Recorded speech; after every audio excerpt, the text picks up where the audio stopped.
বিসমিল্লাহির রহমানির রহিম। প্রিয় বন্ধুগণ, আসসালামু আলাইকুম। আপনারা সকলেই জানেন আজকে ঢাকা বিশ্ববিদ্যালয়ের মাটিতে বাংলাদেশের প্রধানমন্ত্রী জনাব তারেক রহমান এসেছিলেন।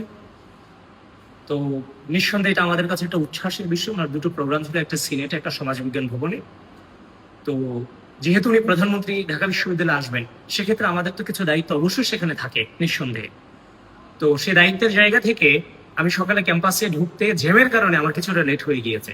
আমার যেখানে আমার দায়িত্বের জায়গাটা ছিল সেখানে যাওয়াটা আমার খুব প্রয়োজন ছিল। তো আমি দেখতে পেলাম একটা ভিডিও কেন্দ্রিক বিভিন্ন ভোট বাহিনী এটা নিয়ে বিভিন্ন ধরনের নেগেটিভ ছড়ানোর চেষ্টা করে যাচ্ছে যে প্রধানমন্ত্রীর গাড়ি পিছনে আমি দৌড়াচ্ছি। আসলে সেখানে কোনো প্রধানমন্ত্রীর গাড়ি ছিল না।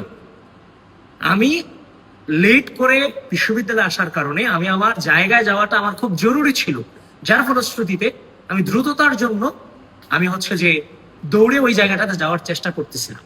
যখন সাংবাদিক এটা ভিডিও করে আমার চোখে আসছিল, তখন আমি ওনাকে ডেকে নিয়ে বলছি যে আমার কাজ আছে, এই জন্য আমি দৌড়ে সামনে যাচ্ছি, আপনি ভিডিওটা করেন না, এটা থেকে দূরে থাকেন। পরে দেখলাম সেই সাংবাদিকই সেই ভিডিও ছেড়ে দিচ্ছে বিভিন্ন নেগেটিভ দিয়ে যে আমি দৌড়াচ্ছি। একটু আগে দেখলাম যে জাকসুর এবি জুবাইর এটাকে পোস্ট করেছে, তখন তাকে আমি ফোন করেছি। ফোন করে জিজ্ঞেস করলাম যে এই ভিডিওর আশেপাশে কি প্রধানমন্ত্রীর গাড়ি আছে? বলেছে না, প্রধানমন্ত্রীর গাড়ি তো নাই। বললাম তাহলে কেন ছাড়লাম? বলে যে ভাই সবাই ছাড়ছে, এই জন্য ছাড়ছি। তখন তাকে যখন আমি বললাম, সে দুঃখ প্রকাশ করে ভিডিওটা ডিলিট করেছে। তাকে আমি ধন্যবাদ জানাই।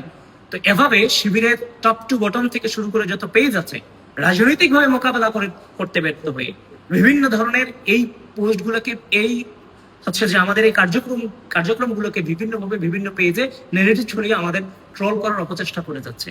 কিন্তু ঘটনা হচ্ছে আমি যখন দৌড়ে যাচ্ছি, সেখানে আমার দায়িত্বের জায়গা থেকে আমার ওইখানে যাওয়াটা প্রয়োজন, সেখানে আমি দৌড়ে সেখানে যাচ্ছিলাম। তো সেখানের আশেপাশে কোনো প্রধানমন্ত্রীর গাড়ি ছিল না। তো আপনি যে আমার দায়িত্ব পালনটা খুব জরুরি, সেখানে আপনারা আমাকে যাইতে দিবেন না? আমি কিভাবে সেখানে গেলাম সেটা নিয়ে আপনি নেগেটিভ দাঁড়া করাই দিলেন। আপনি জানেন সেটা, কিন্তু আপনার রিচের কারণে আপনি আমার নামে মিথ্যা প্রভাবনা ছড়াবেন। আরে ভাই, আমি যদি দৌড়াইও যাকে শখের প্রধানমন্ত্রী বানাইছি,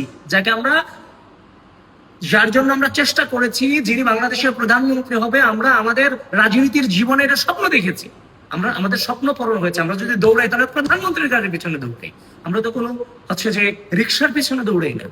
এটা কেমন কথা? আজব ব্যাপার। মানুষ কিভাবে চলাফেরা করবে এটা পর্যন্ত রেস্ট্রিকশন দিয়ে ফেলতেছেন। মানে আমি মরে যাব, কিন্তু আমি এখান থেকে যে জায়গাটা আমি অতিক্রম করতে পারবো না, আমাকে ধীরে ধীরে যেতে হবে, আমার কাছে থাকতে পারে না।